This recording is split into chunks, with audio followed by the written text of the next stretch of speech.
Hello everyone, welcome back. Friends, I hope you are doing well. Today we are going to start a topic parasympathetic nervous system. अब हम लोग parasympathetic nervous system पढ़ेंगे। Parasympathetic nervous system में जैसा कि हम लोगों ने पिछली क्लास में पढ़ा, ये क्या है? रेस्ट एंड डाइजेस्ट है। जो हमारा नॉर्मल रिस्पॉन्स है वो क्या होता है? रेस्ट एंड डाइजेस्ट का होता है। तो ये इसका इफेक्ट कैसे होता है, क्या होता है इसका? न्यूरोट्रांसमीटर पिछले क्लास में हम लोगों ने देखा था कि न्यूरोट्रांसमीटर इसमें क्या होता है, पोस्ट गैंग्लियोनिक पे जो इफेक्टर ऑर्गेन के पास जो नर्व जो है क्या न्यूरोट्रांसमीटर से रिलीज करता है? एसिटाइलकोलिन। एसिटाइलकोलिन रिलीज करता है, न्यूरोट्रांसमीटर हो गया। वह रिसेप्टर पे बाइंड करेगा, रिसेप्टर को स्टिमुलेट करेगा, रिसेप्टर को स्टिमुलेशन से फिर उसमें क्या होगा? इफेक्ट आएगा। और ये इफेक्ट जो है ये वेरी करेगा अकॉर्डिंग टू इफेक्टर ऑर्गेन्स से। इफेक्टर ऑर्गेन्स के हिसाब से ये इफेक्ट वेरी करेगा। तो आज हम लोग पढ़ेंगे, आज हम लोग स्टार्ट करेंगे रिसेप्टर के बारे में और उसका इफेक्टर ऑर्गेन्स। रिसेप्टर किस इफेक्टर ऑर्गेन्स पे कौन सा रिसेप्टर होता है उसके बारे में आज हम लोग आज की क्लास में पढ़ेंगे। तो चलिए स्टार्ट करते हैं। क्या है? रिसेप्टर। क्या बोलेंगे इसको? इस रिसेप्टर कौन सा बाइंड कर? एसिटाइलकोलिन, इसलिए इसका नाम है कोलिनर्जिक रिसेप्टर। तो आज हम लोग पढ़ने जा रहे हैं कोलिनर्जिक रिसेप्टर को। Cholinergic receptor. कोलिनर्जिक रिसेप्टर जैसा कि नाम से ही पता चल रहा है कि ये इससे वैसा रिसेप्टर जिससे बाइंड कौन कर रहा है? एसिटाइलकोलिन बाइंड हो रहा है। नाम से ही पता चल गया जो रिसेप्टर से एसिटाइलकोलिन बाइंड करेगा, इसलिए इसका नाम हो गया कोलिनर्जिक रिसेप्टर। अब फ्रेंड इसको हम जानेंगे ये होता कितने तरह का है, कितने तरह का होता है? वेरी गुड, दो तरह का होता है। क्या होगा?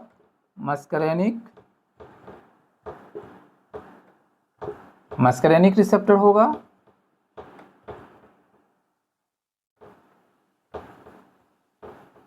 और दूसरा कौन सा होगा? निकोटिनिक होगा। निकोटिनिक रिसेप्टर, ठीक है। मस्करेनिक रिसेप्टर फिर कितने तरह का होगा? ये M1 से M5। Very good. M1, M2, M3, M4 और M5 होगा। M4 muscarinic. निकोटिनिक रिसेप्टर कितने तरह का होगा? दो तरह का होगा। क्या क्या होगा? NN nicotinic receptor N type और nicotinic receptor M type NM receptor. NN receptor, NM receptor. तो ये टाइप्स हो गए किसके? Cholinergic receptor. कोलिनर्जिक रिसेप्टर्स जो है कितने तरह के हो गए? दो तरह के, muscarinic receptor, nicotinic receptor. Muscarinic जो है 5 हो गए, M1 से M5 5 हो गया। और निकोटिनिक रिसेप्टर तो है दो तरह के हो गए, कौन कौन? NN और NM। अब इसका देखते हैं हम लोग किस इफेक्टर ऑर्गन पे कौन सा रिसेप्टर्स होगा, उसी से इफेक्ट जो है अकॉर्डिंगली आएगा इफेक्टेड ऑर्गन के हिसाब से। तो चलिए आगे देखते हैं इफेक्टेड ऑर्गन्स पे। तो इसको एक निमोनिक से हम लोग पढ़ेंगे। इफेक्टेड ऑर्गन्स, ये आप एक मैथमेटिकल फार्मूला के तरीका से इसको निमोनिक को याद रख लें। और जो भी ड्रग इस हिसाब से होगा, जो मिमेटिक लाइक इफेक्ट कोलिनर्जिक कोलिनोमिमेटिक, या मतलब एसिटाइलकोलिन लाइक इफेक्ट आएगा, या पैरासिम्पैथोमिमेटिक पैरासिम्पैथेटिक नर्वस सिस्टम जो हम लोग पिछले क्लास में पढ़े उसमें क्या इफेक्ट आ रहा है, उस जैसा कोई भी इफेक्ट आएगा, इसी अकॉर्डिंगली इफेक्टर ऑर्गेन्स के अकॉर्डिंगली हम लोग उसको इफेक्ट को जब पढ़े हुए रहेंगे और समझे हुए रहेंगे क्या इफेक्ट आ रहा है इस ऑर्गन पे, तो वो हमारा ड्रग पढ़ने में हमको ईजी होगा। हर ड्रग को इंडिविजुअल पढ़ना हमारे लिए बस की बात नहीं, हम मेमोराइज भी नहीं कर सकते। तो एक फार्मूला टाइप का बना लेते हैं, उसी पर हर ड्रग का जो मिमेटिक इफेक्ट लाएगा उसको उस पर रख दीजिए। थोड़ा बहुत वेरिएशन होगा जो वो हम लोग वहाँ देख लेंगे जब ड्रग का इंडिविजुअल पढ़ेंगे। तो इफेक्टर ऑर्गेन्स को अभी हम लोग जानते हैं। इस पर फिर से देखेंगे इफेक्टर ऑर्गेन्स पे कौन सा रिसेप्टर होगा।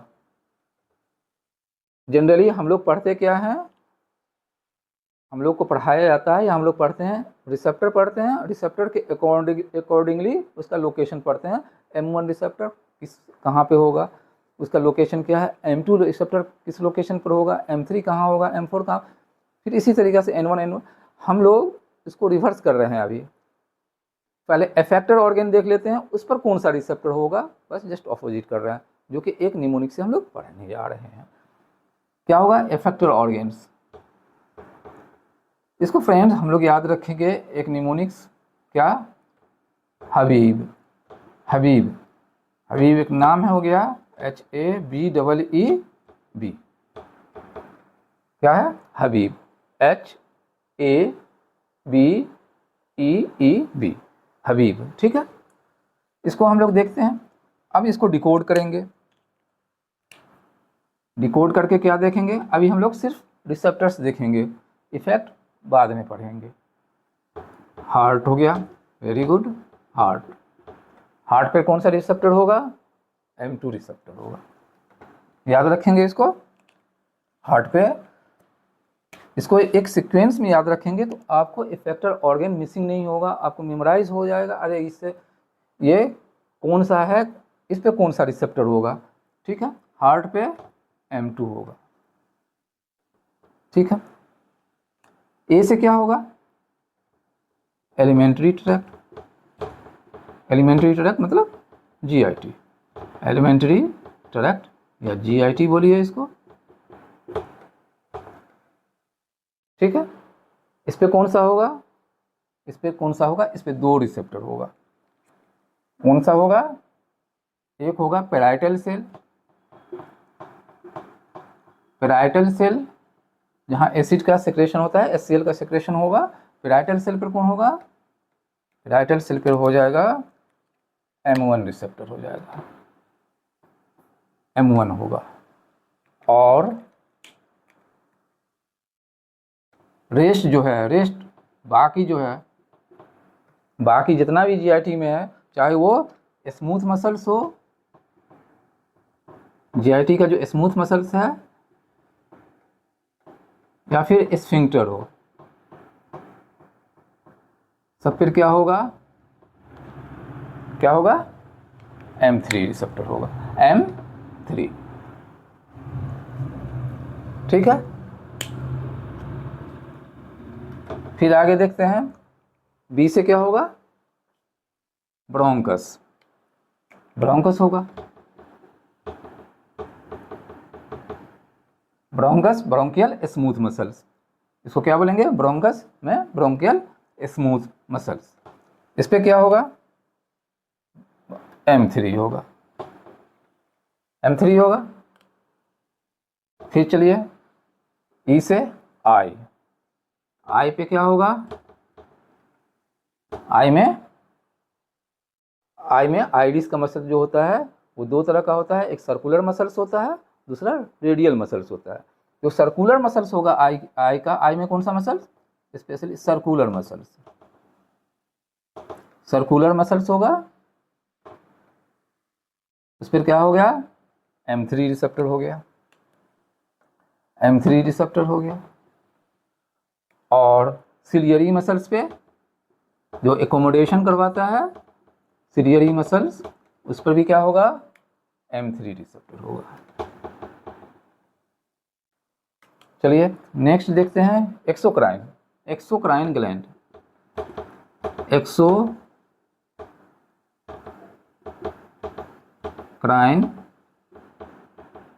ग्लैंड। एक्सोक्राइन ग्लैंड पे M3 रिसेप्टर। और लास्ट में ब्लैडर, बिफोर ब्लैडर। ब्लैडर में भी 2 होगा, स्मूथ मसल्स होगा और स्फिंक्टर होगा। ब्लैडर का जो ड्यूटेरेसल मसल्स है, स्मूथ मसल्स और क्या है, एस्फिंक्टर। ठीक है, ये क्या हो जाएगा आपका, M3 रिसेप्टर हो जाएगा, M3 रिसेप्टर। इसमें हम लोग क्या एक पैटर्न देख रहे हैं, अगर हार्ट को छोड़ दीजिए, हार्ट M2 रिसेप्टर, ठीक है, हार्ट में M2 रिसेप्टर है, और पैराइटल सेल में M1 रिसेप्टर है, बाकी जगह जहाँ भी है वो M3 रिसेप्टर है। तो इसका एक पैटर्न हम लोगों ने देखा इस हबीब निमोनिक से, जो अफेक्टेड ऑर्गेन है उससे देखा, जो हार्ट में, हार्ट को हमको सिर्फ याद रखना है जो M2 रिसेप्टर है और पैराइटल सेल में M1 रिसेप्टर है, बाकी जहाँ भी हम देखा इसमें जो भी अब है अफेक्टेड ऑर्गेन वो सब का सब M3 रिसेप्टर है। बस ये एक इजी भी है याद रखने का। और अब रहा जो सर आपने तो M4 और M5 का भी बात किया, तो M4 और M5 CNS में होता है, CNS में होता है, सेंट्रल नर्वस सिस्टम में होता है, उसको बस इतना ही याद रखेंगे, M4 और M5 CNS में होता है। ठीक है, तो ये एक इजी वे में, इसको इस तरीक़ा से पढ़ने से हमें ये फ़ायदा मिलेगा कि जब हम ड्रग का इफेक्ट पढ़ेंगे, मिमेटिक इफेक्ट, कोलिनोमिमेटिक इफेक्ट पढ़ेंगे, तो इसको इसी हिसाब से पढ़ेंगे तो हमें उसको इफेक्ट पढ़ने में ईजी होगा, ड्रग का इफेक्ट पढ़ने में ईजी होगा, जिससे हमें बार बार हमें हफाजत वे में इधर उधर भागना नहीं पड़ेगा, हमको समझने, मुझे समझने में, हम लोग को समझने में ईजी हो जाएगा। चलिए ठीक है, तो ये देख लिया हम लोगों ने, क्या देखा, इफेक्टेड ऑर्गेन पे कौन सा रिसेप्टर होता है। अभी इसमें ये तो मस्करेनिक रिसेप्टर के हम लोग बात कर रहे हैं, किसका बात कर रहे हैं, मस्करेनिक रिसेप्टर का, मस्करेनिक रिसेप्टर का, किसका देखा, मस्करेनिक रिसेप्टर का देखा। चलिए अब देखते हैं निकोटिनिक रिसेप्टर का।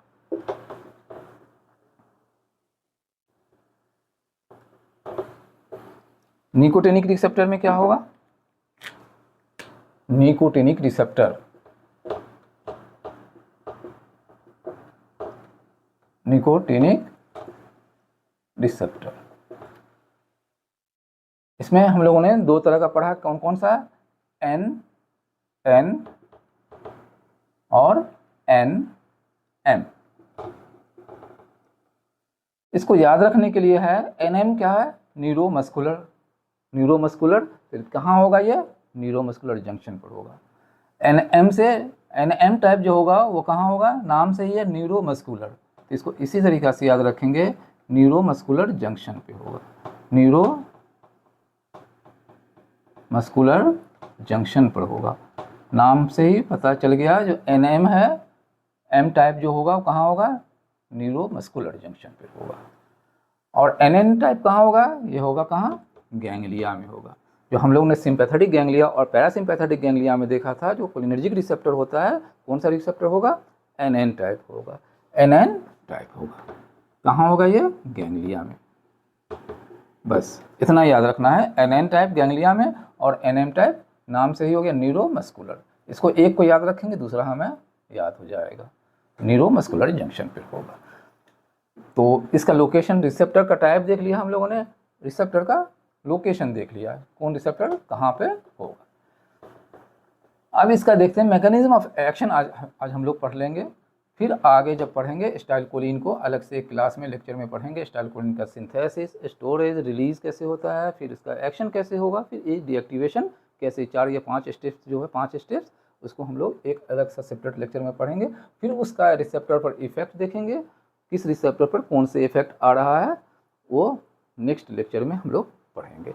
आज हम लोग पढ़ेंगे रिसेप्टर, उसका लोकेशन, इफेक्टर और किस इफेक्टर ऑर्गन पर कौन सा रिसेप्टर होता है, रिसेप्टर कौन से टाइप के रिसेप्टर होता है, कोलिनर्जिक रिसेप्टर होता है, और उसका मैकेनिज्म ऑफ एक्शन, ये किस तरीका का मैकेनिज्म ऑफ एक्शन, मतलब स्टिमुलेटरी इनहिबिटरी की बात करेंगे, जो अभी हम लोग करने जा रहे हैं। तो देखते हैं मस्करेनिक में, मस्करेनिक रिसेप्टर जो है उसको अब M टाइप रिसेप्टर बोलते हैं, मस्करेनिक रिसेप्टर को M टाइप रिसेप्टर बोलेंगे शॉर्ट। तो इसमें हम लोगों ने कितने टाइप पढ़ा था, M1 पढ़ा सर, M2 पढ़ा, M3 पढ़ा सर, M4 पढ़ा और M पढ़ा। तो माय डियर फ्रेंड, इसमें हम लोग याद रखेंगे M1 को, ऑड नंबर ले लीजिए, ऑड नंबर को M1, M3 और M5, ये ऑड नंबर है, ऑड नंबर है। ये क्या होगा, स्टिमुलेटरी होगा, स्टिमुलेटरी होगा। ये ऑड नंबर जो है स्टिमुलेटरी होगा। किससे, जी प्रोटीन कपल्ड रिसेप्टर होता है। हम लोग पढ़ा है, जब हम लोग ने पिछले जब जनरल फार्माकोलॉजी के लेक्चर में जी प्रोटीन कपल्ड रिसेप्टर पढ़ा हुआ है।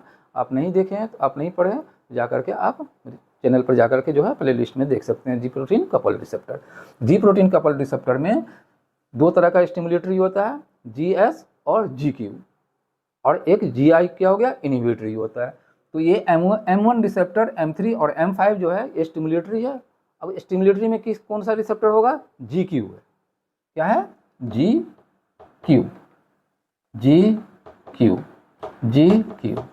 कौन सा, ये ऑड नंबर जो हो गया, ऑड नंबर याद रखेंगे, वो क्या होगा, स्टिमुलेटरी होगा। जी प्रोटीन कपल्ड रिसेप्टर होगा, स्टिमुलेटरी में भी क्या होगा, GQ होगा। बाकी बच गया दो, वो क्या होगा, इनहिबिटरी होगा। कौन सा, M2 और M4 और M2 जो है, M2 और M4 क्या होगा, जी इनहिबिटरी होगा। इनहिबिटरी एक ही टाइप का होता है, इसमें कोई कन्फ्यूज़न ही नहीं है। इसलिए M2 और इवन नंबर हो गया, इवन नंबर जो हो गया वो, तो एक याद रखेंगे, जो ऑड नंबर है वो स्टिमुलेटरी होता है। स्टिमुलेटरी दो तरह का होता है, तो उसमें क्या होगा, GQ होगा, GQ टाइप का होगा, GQ होगा। अब ये GQ जो है इस किस तरीके से होता है, जो कि हम लोगों ने जी प्रोटीन कपल्ड रिसेप्टर में डिटेल में पढ़ा, और उसको फिर से एक बार फिर से इसको यहाँ पर देखते हैं क्या होगा, किससे होगा, ये IP3 को, PIP2 फॉस्फोइनोसिटिल डाइफॉस्फेट को क्या करता है, ये तोड़ेगा। कौन सा एंजाइम को, एंजाइम इसका कौन सा होगा enzyme, phospholipase C। Phospholipase C से ये फॉस्फोइनोसिटिल डाइफॉस्फेट जो है टूटेगा, किसमें, IP3 में और डैग में। IP3 क्या करेगा, तो ये क्या करेगा, इंक्रीज कर देगा IP3 को, IP3 इनोसिटिल ट्राइफॉस्फेट। ये क्या करता है, इंट्रासेलुलर कैल्शियम को लेवल को बढ़ाएगा, और उससे क्या होगा, स्मूथ मसल्स का कॉन्ट्रैक्शन को कराएगा। ये दो चीज को IP3 से हो गया, और दूसरा क्या है, डैग है, डैग इंक्रीज करेगा किसको, डैग डाइएसिल ग्लिसरॉल। डाइएसिल ग्लिसरॉल क्या करता है, प्रोटीन काइनेज C को एक्टिवेट करता है, प्रोटीन काइनेज C को एक्टिवेट करेगा, इंक्रीज कर देगा। इससे क्या होगा, फॉस्फोराइलेशन हो जाएगा, फॉस्फोराइलेशन हो जाएगा, और फिर फॉस्फोराइलेशन होगा, फिर सारा जो है सिस्टम जो सेलुलर रिस्पॉन्स है वो इंक्रीज हो जाए।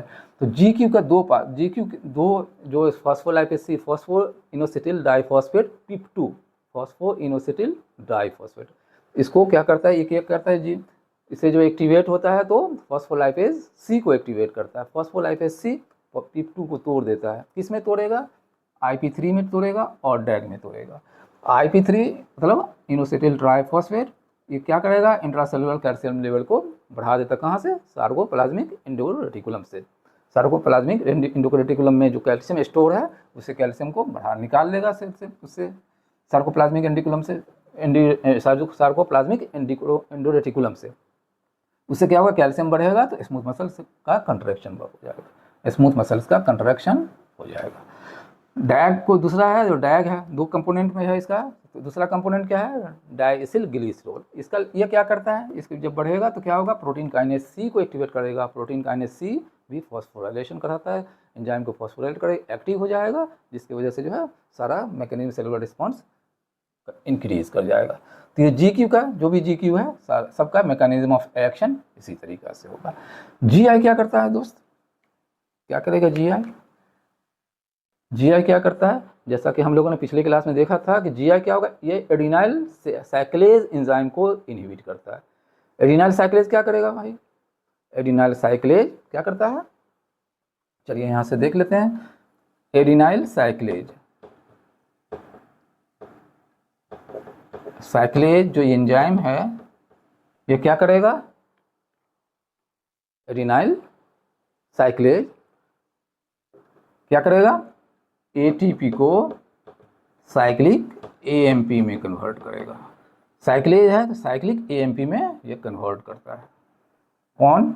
रिनाइल साइक्लेज। तो ये जीआई जो है, जीआई इनहिबिटरी, ये इस एंजाइम को इनहिबिट कर देता है। तो क्या होगा? लेस साइक्लिक एएमपी बनेगा और यह साइक्लिक एएमपी जो है प्रोटीन काइनेज ए को एक्टिवेट करता था। अब ये लेस प्रोटीन काइनेज होगा, इससे क्या होगा? फॉस्फोराइलेशन करता था प्रोटीन काइनेज, अब ये फॉस्फोराइलेशन करता था, यह अब लेस हो जाएगा क्योंकि सब ये इनहिबिटरी हो रहा है। फॉस्फोराइलेशन लेस हो जाएगा, फॉस्फोराइलेशन हो जाएगा तो सेलुलर रिस्पॉन्स लेस हो जाएगा। सेलुलर रिस्पॉन्स जो है, सेलुलर रिस्पॉन्स लेस हो जाएगा। अब ये किससे? अब लेस तो ये सेलुलर रिस्पॉन्स हो रहा है, अब ये इसका इफेक्ट किस तरीक़ा से आता है? वो इफेक्टर ऑर्गेन के हिसाब से आएगा। जैसे कि M2 है, M2 हम लोगों ने देखा अभी हबीब में H पर होता है, हार्ट पर होता है M2, तो हार्ट में क्या कराएगा? उसका हार्ट रेट को हार्ट में क्या कराएगा? M2 रिसेप्टर हम लोग पढ़ेंगे हार्ट में कहाँ होता है? 2 जगह, AV कंडक्शन पर और SA नोड पर। SA node, AV node. SA node पर होगा तो क्या होगा? हार्ट रेट को घटा देगा और AV नोड पर क्या करेगा? AV कंडक्शन को घटा देगा। तो ये इनहिबिटरी हो गया क्योंकि वो सेलुलर रिस्पॉन्स कम हो रहा है। फिर मेनली M2 इनहिबिटरी जो है वही पढ़ते हैं, बाकी जो है CNS में वगैरह में हम लोग M4 और M5 कहाँ बोला था? CNS में होता है। M3 का जो रिस्पॉन्स बढ़ रहा है, सेलुलर रिस्पॉन्स बढ़ रहा है, तो जितने भी सारे जो M2 हार्ट को छोड़ करके जितना भी जगह है सब क्या है? आपका स्टिमुलेटरी टाइप का है, स्टिमुलेटरी है, सबका रिस्पॉन्स बढ़ाएगा ही। वो किस तरीक़ा से होगा? जो इफेक्टिव ऑर्गेन में इफेक्ट में हम लोग पढ़ेंगे एसिटाइलकोलिन पढ़ने के बाद, उसका जो पूरा इस सिस्टम को फिर से एक बार रिवीजन करेंगे। कैसे एसिटाइलकोलिन जो पढ़ेंगे, एसिटाइलकोलिन के बारे में जान करके तो वो रिसेप्टर से बाइंड करेगा, किस रिसेप्टर से बाइंड करेगा, किस इफेक्टर ऑर्गेन पे किस रिसेप्टर से बाइंड करेगा और उस क्या इफेक्ट प्रोड्यूस करेगा, उसको हम लोग अगले क्लास में, अगले लेक्चर में पढ़ेंगे। उम्मीद है कि ये कंसेप्ट आप लोगों को अच्छा लगा होगा। अगर अच्छा लगे दोस्तों को भी शेयर करिए, लाइक करिए, कमेंट करिए और इसमें और इम्प्रूवमेंट के लिए कमेंट करिए। अगले फिर मिलते हैं अगले लेक्चर में। Take care, bye bye, thank you.